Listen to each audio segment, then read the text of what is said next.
నమస్తే నేను Chandana welcome to great Andhra big story. తమ ప్రత్యర్థులు అధికారంలో ఉన్నప్పుడు తెలుగుదేశం వాళ్ళు తెచ్చే పోలిక బీహార్ పోలిక. తమ ప్రత్యర్థులు అధికారంలో ఉంటే ఏపీ బీహార్ అయిపోయిందంటూ వీరు తెగ బాధపడిపోతూ ఉంటారు. అయితే తెలుగుదేశం అధికారంలో ఉన్నప్పుడు జరిగే ఘాతుకాలు మాత్రం వీరి లెక్కలోకి కావు. ఎమ్మెల్యేలు వసూళ్లు సాగించిన, పారిశ్రామికవేత్తలు కాంట్రాక్టుల నుంచి డిమాండ్ చేసి డబ్బులు తీసుకున్న, సిమెంట్ ఫ్యాక్టరీల నుంచి మూట సిమెంట్కు 3 రూపాయలు చొప్పున కప్పం కట్టించుకున్న, ఫ్యాక్టరీల్లో మిగిలే ఫ్లై యాష్కు సంబంధించి కూటమి నేతలు వాటాల కోసం కొట్టుకున్న, ఒకరిపై మరొకరు దండెత్తినట్టుగా రెచ్చిపోయిన, రోడ్డుకెక్కిన ఇవేవి బీహారీ తాలూకు లక్షణాలు కాదు. ప్రశాంత్ కిషోర్ వంటి వాడు జగన్తో ఉంటే బీహారీ ముఠా అని తెలుగుదేశం అగ్రనాయకత్వమే ట్వీట్లు పెడుతుంది. అదే పీకే తమతో కూడితే మాత్రం మంచోడు, అయినా తమకు నచ్చకపోతే జగన్ మోదీ రెడ్డి, తమకు నచ్చితే మోదీ మహాశయుడు, ఇలాంటి తేడాలనే స్పష్టంగా చూపగలిగే వాళ్లకు మిగతా ఓ లెక్క. భక్తుల తొక్కిసలాటలు సాధారణంగా ఉత్తర భారతదేశం నుంచి వచ్చే వార్తలు. ఉత్తరాదిన భక్తి అనేది దక్షిణాది కన్నా చాలా ఎక్కువ. ప్రత్యేకించి వేల లక్షల మంది ఒకే చోట కూడే ఉత్సవాలు అక్కడ ఎక్కువ. కుంభమేళాలతో మొదలు పెడితే రావణ దహనాల వరకు అనేక కార్యక్రమాలు లక్షల మంది కలిసి చేసుకుంటూ ఉంటారు. అలాంటి సందర్భాల్లో అక్కడ రకరకాల దుర్ఘటనలు చోటు చేసుకున్నాయి. ఆ ఘటనల్లో అనేక మంది ప్రాణాలను కోల్పోయిన సంఘటనలు వార్తలకెక్కాయి. అయితే ఇలాంటి విషయాల్లో దక్షిణాది ఎంతో కొంత మెరుగు. ఏర్పాట్ల విషయంలో అయినా, భక్తుల్లో స్పృహ విషయంలో అయినా సౌత్ కొంచెం మెరుగ్గా ఉంటుంది. సౌత్తో పోలిస్తే ఉత్తరాదిన జనాభా చాలా ఎక్కువ. ఏర్పాట్ల సంగతి మాట్లాడుకునేందుకు కూడా ఏమీ ఉండదు. సౌత్లో దేవాలయాలు కూడా చాలా రిచ్. దీంతో అనేక చోట్ల ఏర్పాట్లు కూడా సక్రమంగా ఉంటాయి. ఇలాంటి ఏర్పాట్ల విషయంలో టీటీడీ కూడా ఇదివరకు ఇలాంటి సంఘటనలకు తావివ్వలేదు. టీటీడీ విషయంలో గతంలో కూడా అనేక విమర్శలు లేకపోలేదు. ఎవరి పాలనలో ఉన్నా రకరకాల విమర్శలు ఉండేవి.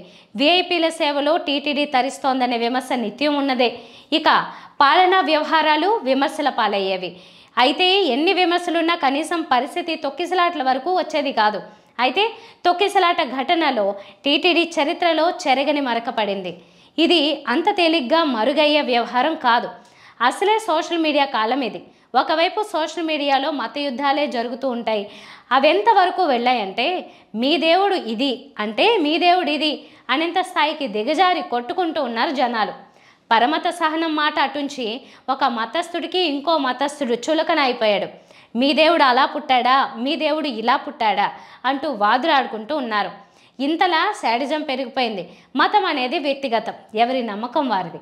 అయితే ఈ మాత్రం స్పృహ కూడా లేకుండా రెచ్చిపోతూ ఉన్నారు.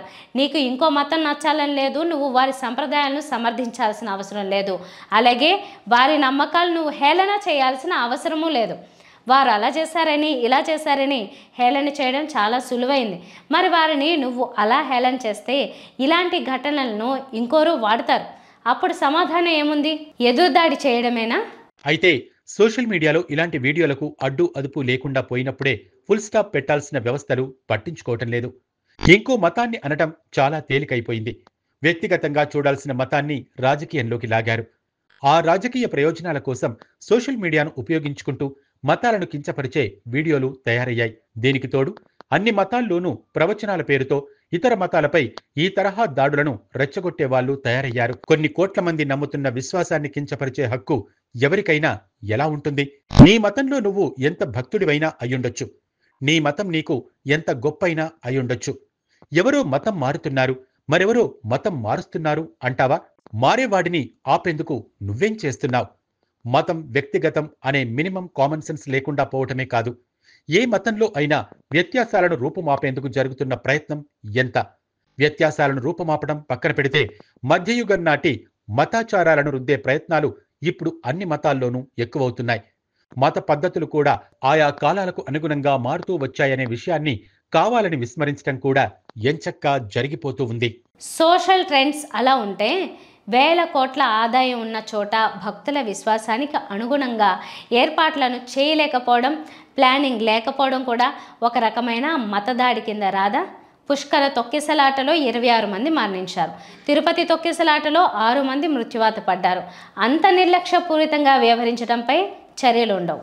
ఎవరో కొన్ని స్కేప్ గేట్స్ ను బలి చేసేస్తే ప్రభుత్వాల బాధ్యత పూర్తవుతుందా? పాఠాలు నేర్వటం సంగతలా ఉంటే కనీసం పాఠాలు నేర్చినట్లయినా కనిపించాలి కదా. జరిగిన తరహా ఘటనలే మళ్లీనా?